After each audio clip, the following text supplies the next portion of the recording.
Alors, ce mois-ci, nous continuons la présentation des différents services municipaux. Alors, cette fois-ci, on vous présente l'usine de filtration qui fait partie des immobilisations de la ville. Il me fait plaisir de vous présenter Francis Fournier, qui est technicien en assainissement des eaux pour la ville. Il est à l'emploi de la ville depuis maintenant 17 ans.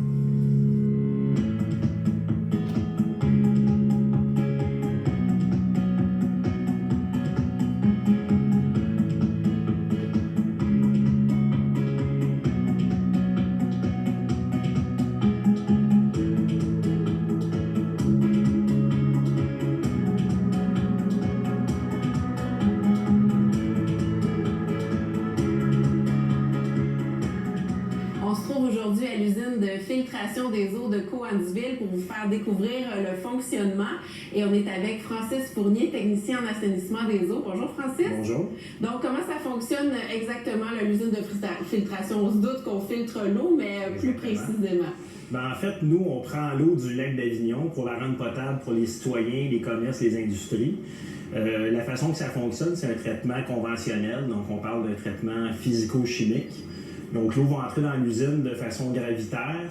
On a un tamisage qui est fait pour retenir les plus gros débris. Suite à ça, on va avoir un ajustement de pH. On va avoir aussi l'injection de charbon actif en poudre. Le charbon va nous permettre d'éliminer les goûts, les odeurs désagréables.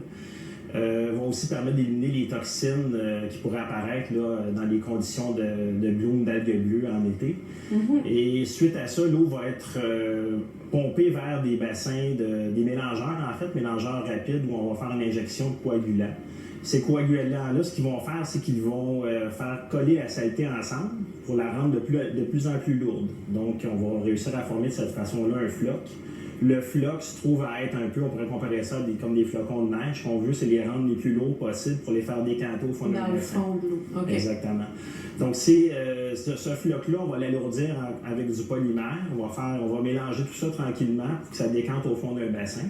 Ça va créer des boues. Ces boues-là vont être extraites pour être envoyées vers l'usine d'épuration des eaux qui est à l'autre bout de la ville pour être traitée. Et nous, ce qu'on va recueillir, c'est l'eau en surface, l'eau décantée. On va l'envoyer vers un système de chloration, en fait, pour éliminer les micro-organismes qui pourraient demeurer encore présents suite à cette portion-là de traitement. On va aussi permettre d'oxyder les métaux qui restent et l'eau va subir une filtration par la suite. Suite à ça, on va se retrouver dans 3 réserves d'eau potable distinctes qui sont à l'usine et on a aussi une réserve incendie qui est sur le réseau.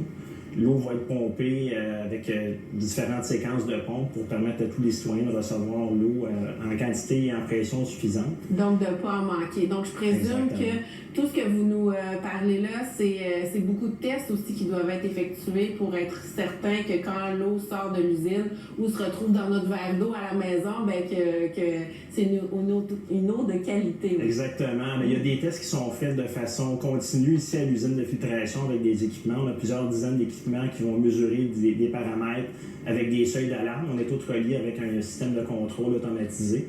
On peut être même rejoint là, quand une personne est en disponibilité en dehors des heures de travail pour revenir à l'usine ou même contrôler à distance l'usine. S'il y a des dépassements de normes, on va les savoir avant même que ça puisse avoir un impact pour la population. Et advenant le cas où on aurait un dépassement sur le réseau, bien là, on a des différentes analyses qu'on doit faire, là, autant au niveau bactériologique qu'au niveau chimique. Donc, il y a plusieurs tests qui sont faits. On parle d'environ 300 tests bactériologiques par année, puis plus de 70 paramètres chimiques qui sont vérifiés selon les normes gouvernementales. Et je présume qu'en tant que technicien en assainissement des eaux, l'eau potable, la préservation de l'eau potable, c'est quelque chose qui est très important pour vous. Tout à fait. Donc, c'est notre devoir en tant que technicien de s'assurer qu'on est dans les normes.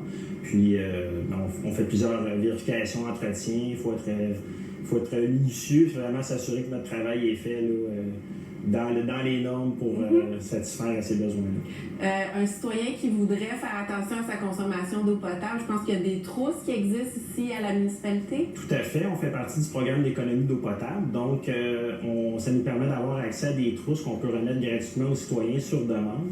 Donc, les citoyens qui en font la demande avec une preuve de résidence peuvent se procurer la trousse. Et dans cette trousse-là, il y a plusieurs équipements qui permettent là, d'économiser l'eau. Donc, c'est gagnant pour les citoyens au point de vue de sa consommation d'énergie et c'est gagnant pour l'usine pour réduire notre consommation d'eau. Quelquefois, on entend parler d'algues bleues ou d'eau contaminée par exemple, les excréments d'animaux. Il ne faut pas s'inquiéter à la maison, là. Donc, il y a tout le processus. On peut continuer de boire de l'eau et faire confiance à l'usine de filtration. Exactement. L'usine est faite pour contrer tous ces problèmes-là qu'on pourrait rencontrer. Advenant un dépassement sur le réseau, nous, on fait aussi des tests là, sur le centre, les extrémités du réseau à chaque semaine. C'est exigé par le gouvernement. S'il y a un paramètre qui est dépassé, bien, à ce moment-là, c'est certain que les gens vont être avisés, soit par le système automatisé ou par les médias. Parfait. Et vous êtes combien d'employés rapidement? On est 3 techniciens en assainissement des eaux à l'usine sur des horaires rotatifs de jour, soir, fin de semaine et appel en cas d'erreur. Bien, merci pour votre excellent travail, Francis, et merci pour ces précisions. Alors, la visite de l'usine de filtration, c'est bien intéressant et ça nous renforce dans notre idée qu'il faut économiser l'eau potable. Tout à fait. Donc, quand on voit que les gens qui y travaillent au quotidien, on est davantage sensibilisés à l'économie de l'eau. C'est ce qui met fin à notre émission de ce mois-ci. Merci beaucoup, Mme Beauregard, pour toutes les informations. Merci, Jacqueline. Et nous, on se retrouve à la clinique de sang le 29 août prochain. Alors, à bientôt. Alors, d'ici là, portez-vous bien.